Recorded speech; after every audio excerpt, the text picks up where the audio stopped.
The Thailand-Cambodia conflict shows no signs of stopping. Dozens have been killed and 500,000, nearly 1 million rather, they have been displaced since fighting resumed on the 8th of December.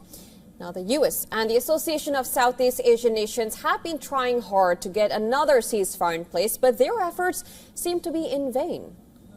Now, earlier, Cambodia said that Thailand unleashed its F-16 fighter jets. Phnom Penh claimed that the Thai forces had bombed several regions of Cambodia, some deep inside its territory, and the accusation came just after Cambodia and Thailand attended peace negotiations. The members of the ASEAN bloc held a crisis meeting in Malaysia. The foreign ministers of both Thailand and Cambodia were present. The other ASEAN members, led by host Malaysia, were pushing for peace.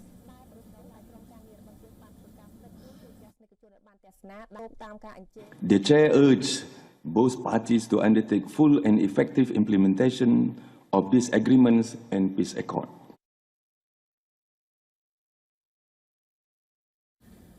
He was asking Thailand and Malaysia to adhere to the peace deal signed on the 26th of October. It is called the Kuala Lumpur Peace Accord. It was brokered by Malaysian Prime Minister Anwar Ibrahim and US President Donald Trump. But after the meeting, Thailand's foreign minister said this. Listen to this.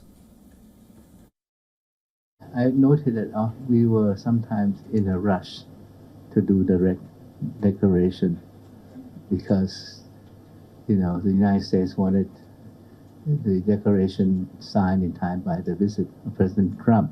I mean, the earlier the better. But sometimes we really need to sit down, trash things out so that things that we will really hold, really be respected. Now, Thailand's foreign minister implied that the peace deal was not respected because it was rushed. He said that the issue was not properly thrashed out because they wanted to have it ready in time for Trump's visit to Southeast Asia.